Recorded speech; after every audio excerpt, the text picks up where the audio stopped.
So Joshua chapter 5 is where our reading was from this morning. Joshua chapter 5. And the book of Joshua records a really exciting time in Israel's history. Um, the wilderness wanderings are over, and the conquest of Canaan is ahead. That rebellious generation that had been brought up out of Egypt, they are all deceased at this point, and their children are ready to receive the promise that God had made to the people. And so, as you go into the book of Joshua, let me just give a quick summary of each of the chapters leading up to chapter 5. Chapter 1, Joshua is installed as the new leader. Moses is now dead, and so Joshua is the new leader. And the people make a covenant with Joshua and with the Lord. In chapter 2, two spies are sent into the land. Remember, previously they sent 12. That didn't go so well, right? 10 of the 12 said, no, we can't go. And so this time they only sent two spies into the land to go spy out the land. And they come back with a favorable report. Their statement is, truly the Lord has delivered the land into our hands.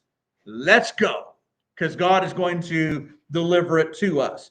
Chapter 3, they cross over the Jordan. Just as their parents had crossed over the Red Sea, God divided the Red Sea and they went through on dry land. In this case, there was a tower of water that God had made to stop up the Jordan River, and so it became dry land for them to cross over into the promised land. And so that takes place in chapter 3. And then chapter 4, Joshua sets up a couple of memorials to the effect that God had brought them into the land. And so they are at Gilgal in chapter 4, where one of the memorials is set up. The other one is right out in the midst of the Jordan River. And so that brings us to our text today, which is Joshua chapter 5. And there are wonderful things in store as well, some big changes going on, even as we come into chapter 5. And so just as there's all those changes in chapters 1 through 4, it does not slow down. So in chapter 5, it begins with the response of the inhabitants of the land when they have heard that Israel has crossed over. So if you look at the first verse, he says, so it was when all the kings of the Amorites who were on the west side of the Jordan and all the kings of the Canaanites who were by the sea heard that the Lord had dried up the waters of the Jordan from before the children of Israel until we had crossed over, that their heart melted and there was no spirit in them any longer because of the children of Israel. So the people who are in the land are absolutely terrified of this nation that now is there. They're in the land. Their heart melted. There's no spirit left in them anymore. Understand this. These kings have been tracking the movement of Israel. They have been paying attention to what has been going on over on the east side of the Jordan. And what they have seen over there is scary. Israel has had victory over every king that they have come up against on the east side of the Jordan. And so they defeated Sihon, who is the king of the Amorites. Numbers chapter 21 records that. They have defeated Og, who is the king of Bashan. Numbers 21, latter part of the chapter, records that. Balak slowed them down. He's the king of Moab. He and those who were with him, they delayed them a bit with the scheming of Balaam and so forth. But eventually the Moabites and the 5 kings of the Midianites who joined them, along with Balaam, ended up being killed in battle. Numbers chapter 31. And so they've defeated everybody on the east side of the Jordan. And they were waiting to come in. Now, it is the spring of the year. In the spring of the year, the banks of the Jordan River overflow. And so everything is flooded. And so I'm sure that the kings are thinking, well, at least we have that as a natural barrier. They're not going to be able to cross over the Jordan River, at least until things dry up a little bit more. And then maybe they need to build themselves some bridges and all that kind of thing. And so we've got some time before they show up in our land. And then they hear the Lord dried up the river, and they've crossed over on dry land. And now they are camped in Gilgal, which is on the west side of the Jordan, in the land. And so the kings of the Amorites and the Canaanites are terrified. In fact, back in chapter 2, when the spies were sent to Rahab the harlot, and she told them about the heart of the people has melted. And you go back over into chapter 6, and they're afraid of Israel, and they're still remembering what happened 40 years ago when they came out of Egypt. They have not forgotten how powerful God is and how God has shown that he will give his people victory. And so the Lord has blessed his people with victory after victory after victory, and he's about to multiply their victories in the land. Between verse 2 and verse 9 of Joshua chapter 5, we find the covenant of circumcision being brought into view. Their fathers came out of Egypt and had been circumcised. But that generation, which was born in the wilderness, were not circumcised. Of course, circumcision was a covenant that God had initially established with Abraham, Genesis chapter 17. But then it ended up being codified in the law of Moses as well, Leviticus chapter 12. And so all the males were circumcised and given time to heal, Joshua 5 and at verse 8, so that they are brought into the covenant with God. And in verse 9 it states, the Lord speaking, "Today I have rolled away the reproach of Egypt from you, because they have been circumcised." Now, what was the reproach of Egypt? There are a bunch of different explanations that you can find from commentators on this. I think Keel and Duluth have done a masterful job of explaining it. And so the best thing I can do is just read what they wrote. So they wrote this: "We're not to understand by this the Egyptian bondage or the misery which still cleaved to the Israelites from Egypt, and the still further misery which they had suffered during their journey on account of the displeasure of Jehovah, but the reproach involved in the thoughts and the sayings of the Egyptians, that Jehovah had brought the Israelites out of Egypt to destroy them in the desert." Exodus 32, verse 12, Numbers 14, verse 13 through 16, Deuteronomy 9 and verse 28, "which rested upon Israel as long as it was condemned to wander restlessly about and to die in the wilderness. This reproach was rolled away from Israel with the circumcision of the people at Gilgal, inasmuch as this act was a practical declaration of the perfect restoration of the covenant and a pledge that the Lord would now give them the land of Canaan for their inheritance." So do you remember the people along the way in the book of Numbers at times? Did you just bring us out here in order for us to die in the wilderness? Right? Well, they're not the only ones who were saying that. The Egyptians were also speaking about Israel and about how he had just brought them out there so that they would die in the wilderness. This rolls that reproach away.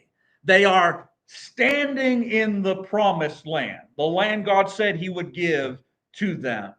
And they have given themselves to the Lord by way of covenant, this covenant of circumcision.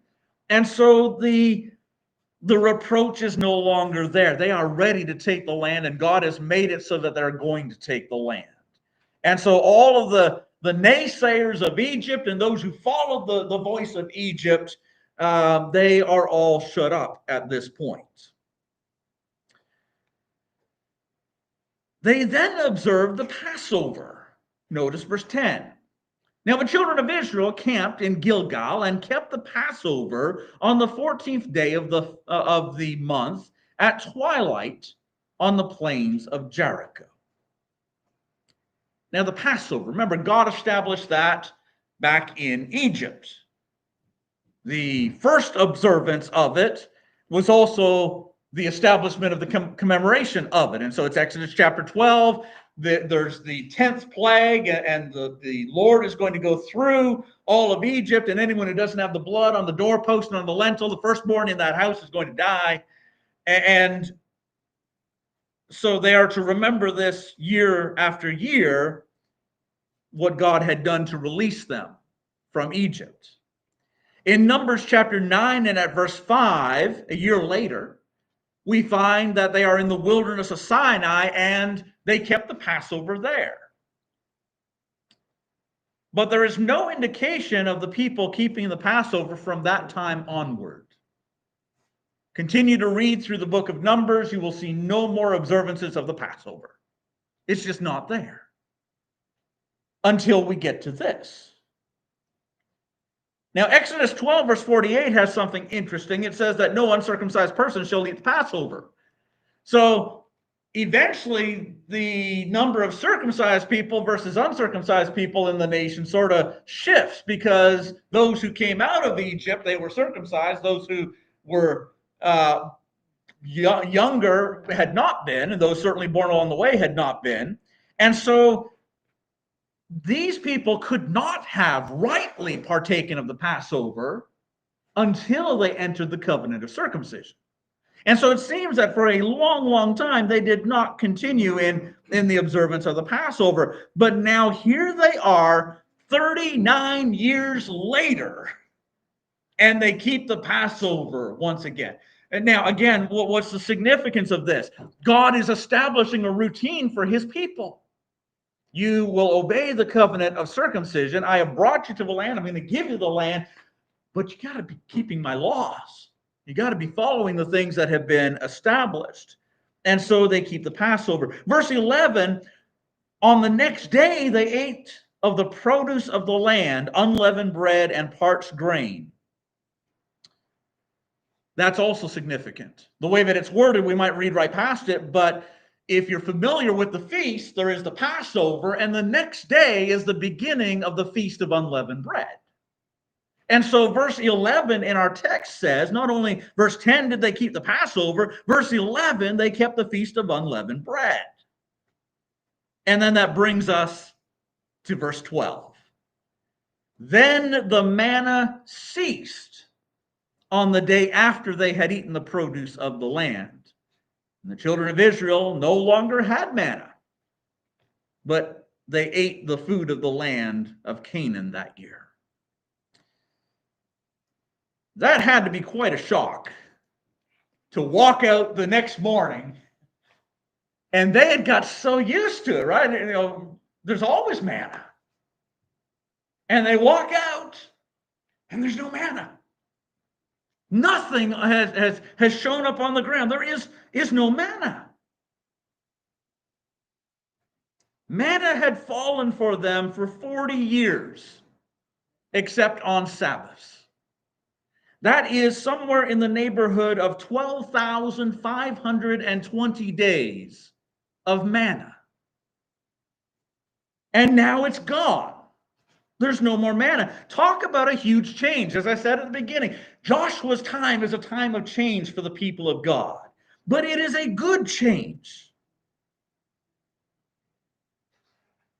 It's a good change because they're now eating the produce of the land that God has promised for them. He's feeding them still, but he's feeding them off the land. One more change that happens here in chapter 5, and then I want us to come back and talk about the manna a little bit more as we bring the lesson to a close. But one more change that happens in chapter 5, in the latter part, verse 13 through verse 15, we have one that Joshua sees. He goes out for a walk, and he lifts up his eyes, and there's a man who stands opposite of him with his sword drawn in his hand, and Joshua said to him, "Are you for us or for our adversaries?" Whose side are you on? Are you for us or for our adversaries? And I love the answer. No. That's the beginning of the answer. No. No, but as commander of the army of the Lord, I have now come. What does he mean, no? So, no, he's not for the adversaries. But also I would take from that no, he's not for them, at least not in the common sense of how we would think about that. The true question is whether they are on his side or not. He's the commander of the army of the Lord. This is the Lord showing himself to Joshua. And so, will you be on my side would be the real question here. Will you be on the Lord's side? Will they accept his leadership and follow his command and be blessed in doing so? All right, now I want to come back and talk about the manna, just make a few observations about the manna and bring those observations forward to our time as well. So the first thing is that God is going to provide for his people, regardless of what the situation is. God knows how to perfectly provide for his people. They leave Egypt, and they leave Egypt with about a month's worth of supplies, so far as food. And so for the first month, there was not manna. They were able to eat of those supplies. And then after that, God brings in the manna. Now, Jesus taught that God supplies our needs, right? Matthew chapter 6 and at verse 11, as he was teaching us to pray, give us this day our daily bread. God's going to provide for our needs. And then later in the same chapter, Matthew chapter 6 at verse 25, do not worry about your life, about what you will eat, about what you will drink, about your body, what you'll put on. Is not life more than food and the body more than clothing? And in case we still were a little bit nervous about it, verse 31, do not worry, saying, what shall we eat, or what shall we drink, or what shall we wear? In fact, he says in the next verse, after these things the Gentiles seek, but your heavenly Father knows that you need these things. So finally, he tells us, verse 33, seek first the kingdom of God, and his righteousness, and all these things shall be added to you. God provides according to our needs. God knows what we need, and God is going to be sure that we are supplied. But I find it interesting that he chose to use manna for them. Do you remember in 1 Kings chapter 17, we're following at that point the life of Elijah. And Elijah goes away from Israel for a while, and he actually houses with a widow and her son in the area of Zarephath. And it was during famine times, and the famine was there as well. And when he shows up, all she has is a handful of flour and a tiny bit of oil left in her jar. And the prophet asks her to make him a cake. Not a cake in the sense that we would think of cake, but it's a bread-like thing. It's the last of her flour and the last of her oil. She was going to make something for her son and herself. But instead of doing that, she yields to the prophet and she makes food for him.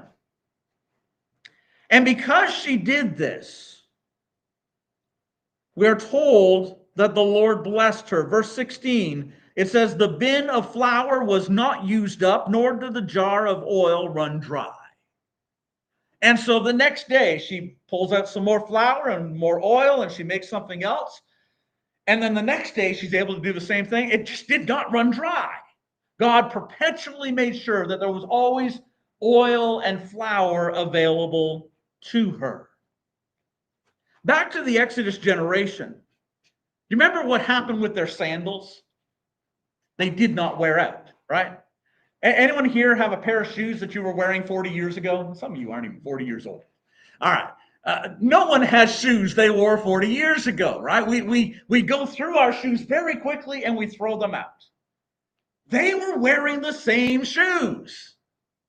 Their shoes did not wear out. Their clothing did not wear out. And so what I find interesting is that God could have chosen to do the same thing with the supplies they went out from Egypt with and just keep on refreshing the supplies so that they keep on using the same supplies over and over and they don't run out. In fact, I suspect that's sort of what happened when Jesus fed the 5,000. I don't think that little basket that had a few fish and loaves in it all of a sudden, turned into thousands upon thousands of baskets, I think what happened is Jesus is handing things out and it just keeps on coming out of the basket. And it's not emptied because the Lord continued to supply.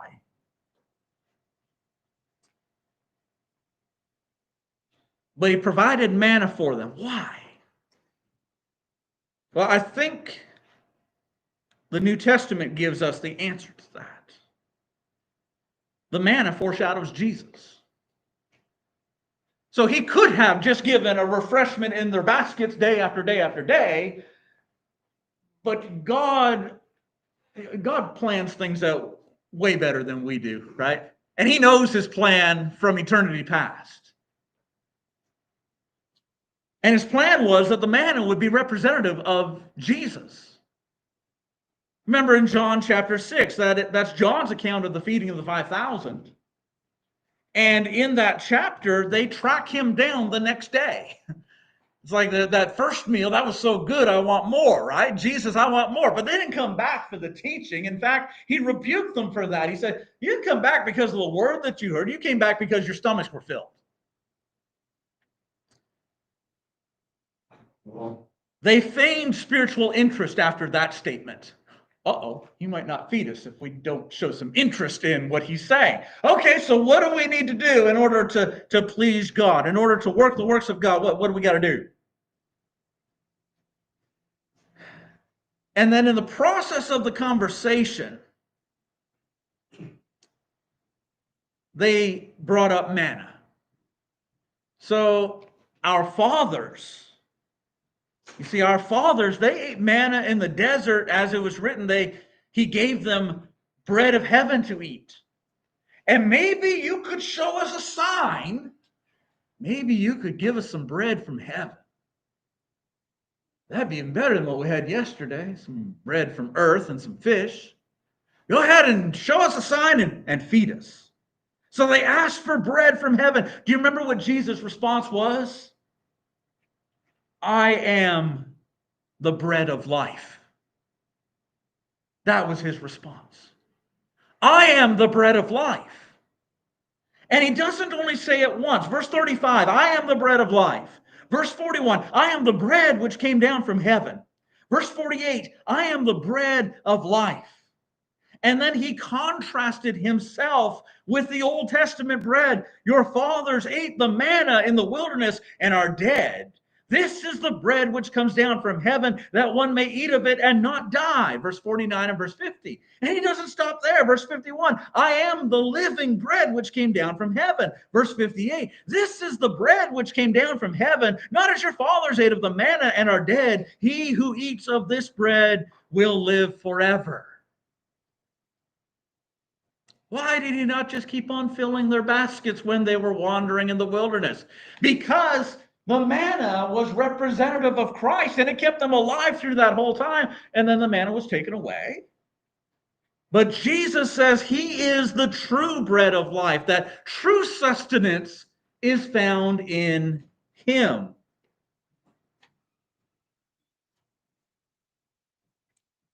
Of course, he's far greater than physical manna. They ate of the manna and they died. Jesus says, we partake of him, we shall live. The Old Testament manna was intended to be temporary. That's why Joshua 5 verse 12 says the manna ceased. It was intended to be temporary.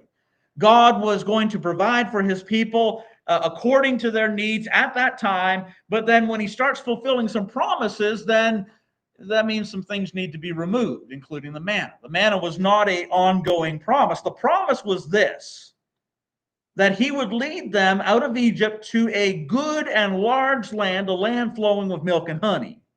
Exodus 3 verse 8, 3 verse 17, 13 verse 5, 33 verse 3, and on and on and on. That was the promise, is that he would bring them to this good and large land flowing with milk and honey. The Exodus generation, their complaint was this, from Numbers chapter 16 and verse 14, you have not brought us into a land flowing with milk and honey, nor given us inheritance of fields and vineyards. You didn't keep your word. Well, did they keep their word? All right. God's still going to keep his word. God is faithful to his promises. He always is. But the Exodus generation had said that they would follow God, and they did not. They get out into the wilderness and they start complaining and complaining and complaining and complaining. They don't start requesting and asking, they just complain. And then when it comes time to go and check on the promised land that God has in store for them, God's told them it's your land. They go in, they spy it out for 40 days. They come back and they say, there ain't no way we do that. And so they rejected God. And therefore God rejected them from going into the promised land.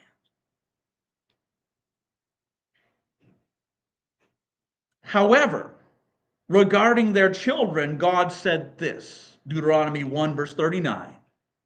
Your little ones and your children, whom you say will be victims, who today have no knowledge of good or evil, they shall go in there. To them I will give it, and they shall possess it.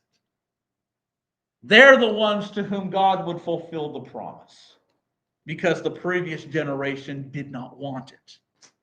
They weren't willing to listen to God. And so God keeps his promise. After that faithless generation exited Egypt and they died off in the wilderness, the Lord brings their children into the land of promise. We talked about Joshua 3 and 4 as they cross over into the land and now set their foot in there.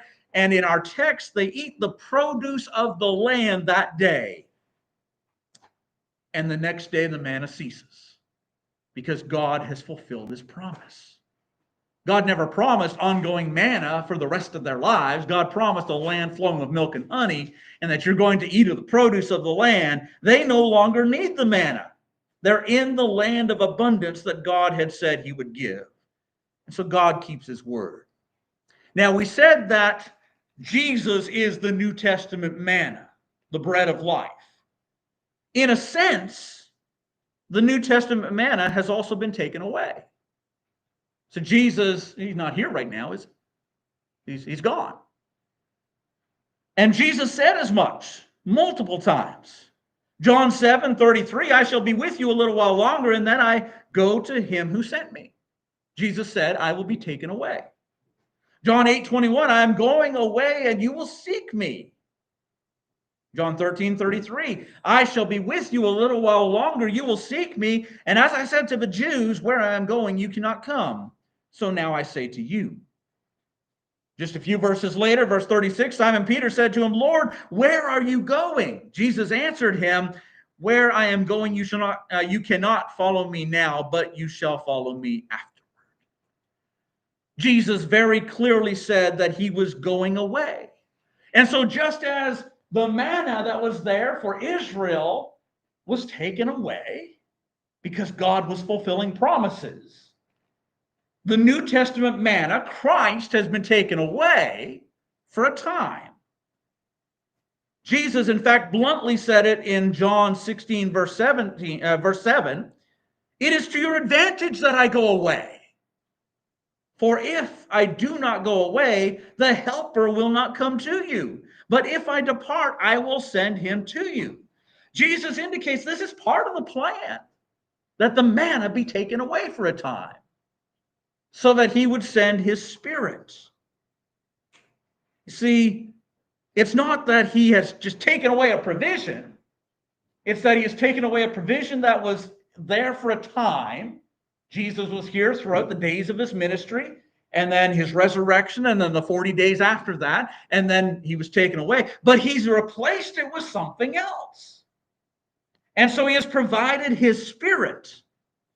And so the manna, the bread of life, which was present with humanity, has been removed, but he has then supplied the Spirit of God, the seal of the Spirit, the guarantee of our salvation.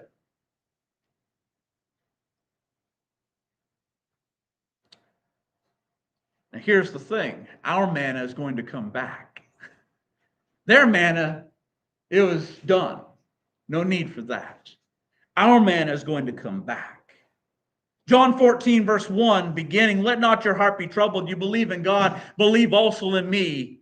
In my Father's house are many mansions. If it were not so, I would have told you. I go to prepare a place for you.